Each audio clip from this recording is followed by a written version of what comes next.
Some final thoughts on the 2022 Michigan football season.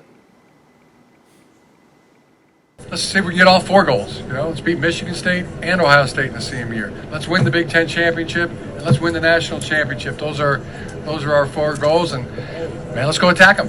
And guys are on a daily basis.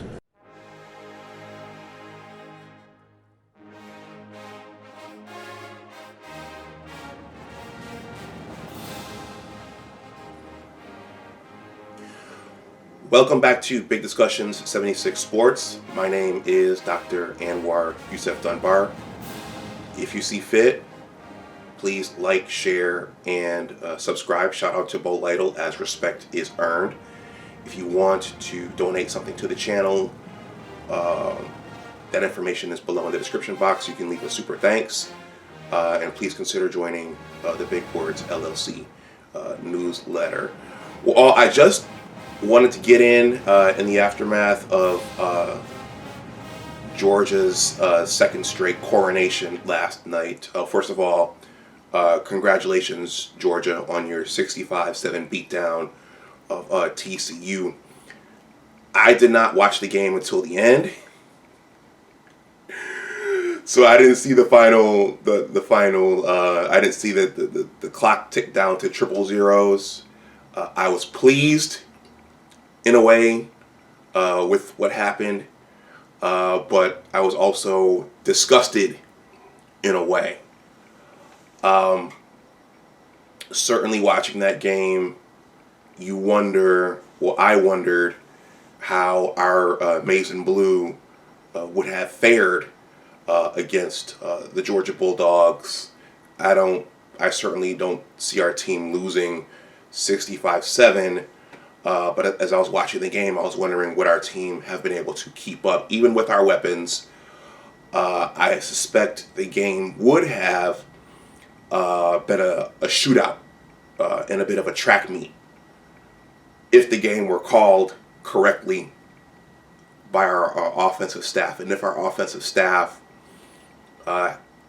in theory, would have schemed correctly for that game. Yeah, if they would have schemed correctly for the game. I'm going to get into that towards the end of this short video. But I just wanted to capture some thoughts going forward into the 2023 season.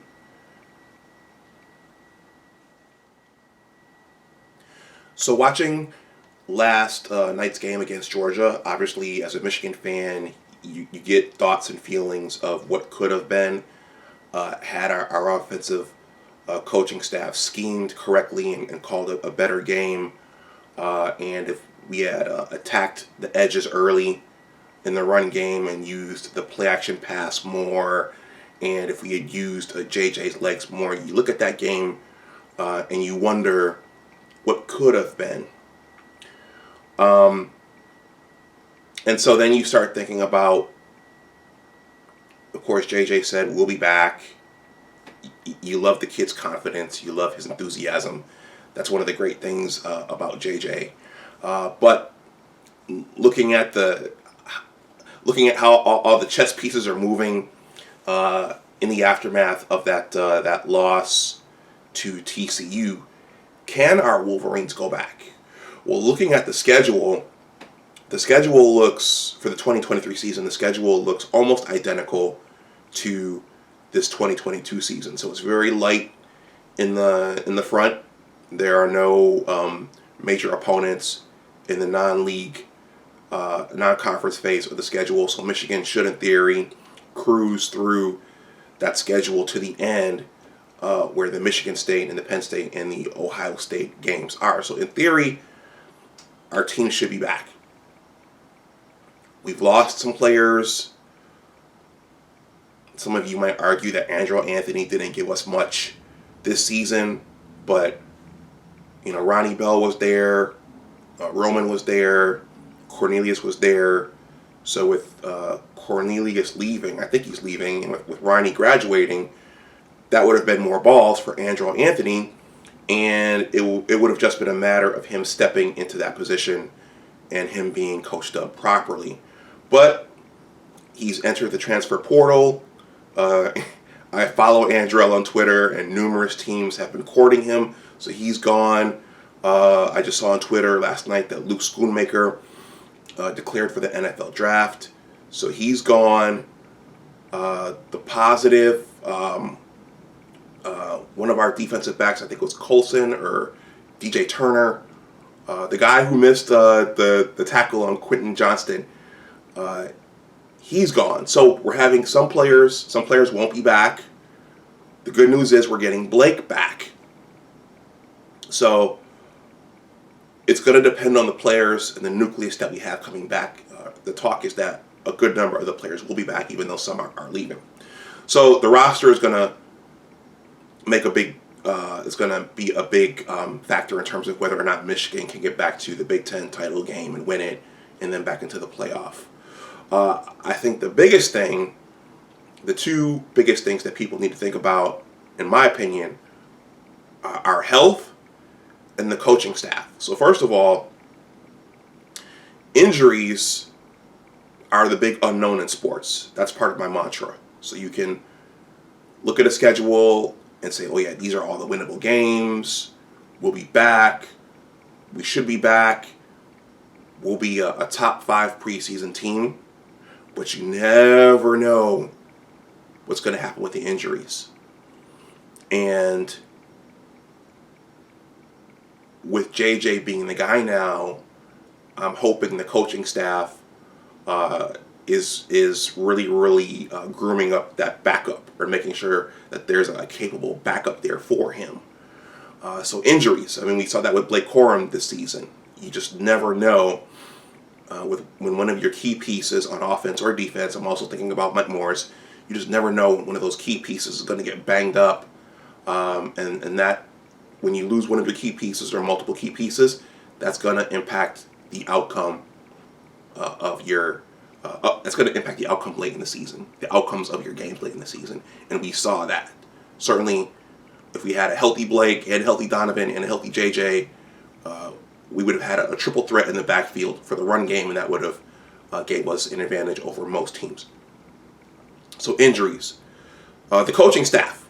Is Jimmy coming back? I'm hearing rumors about Carolina and Denver. Is Jimbo coming back?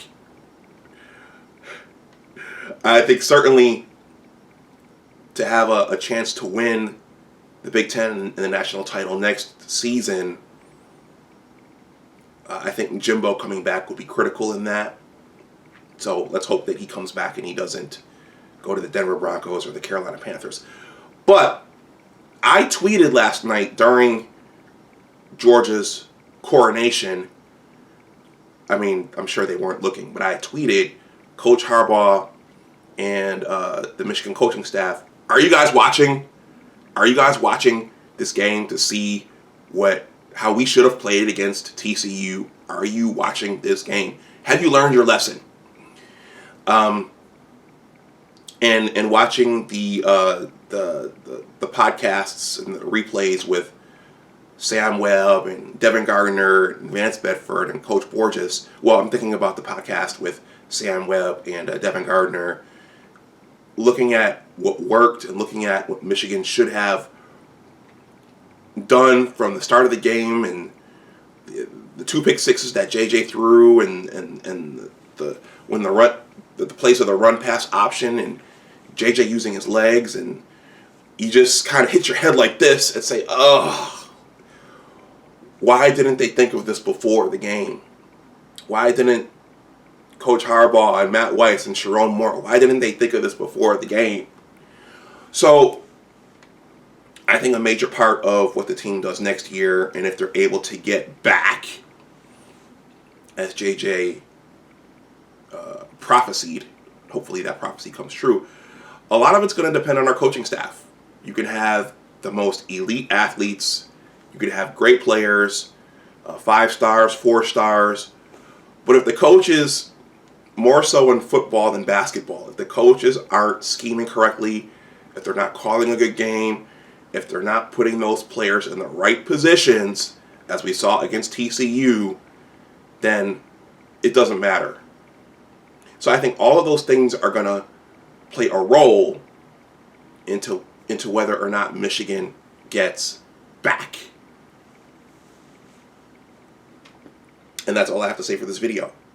There will probably be more post 2022 season reflection videos, but I just had to get this one in, especially in the aftermath of Georgia's beatdown of TCU last night. It's really hard when you're on a team that loses, or your team loses, and you know that your team could have won if the players had been used properly, and if the coaching staff had properly prepared and schemed for the other team. But that's a part of sports, I guess. Let me know what you guys think in the comments section below. Can Michigan go back? And what are the pieces on the chessboard that will dictate them going back? Let me know what you think in the comment section below. Please like, share, and subscribe if you see fit. Shout out to Bo Lytle, as respect is earned, if you want to support the channel in the ways that I've described. That information is below in the description box. Go Blue. And as always, remember that your attitude determines your altitude. And always try to do your best, everyone. Take care, and I'll talk to you the next time. Bye-bye.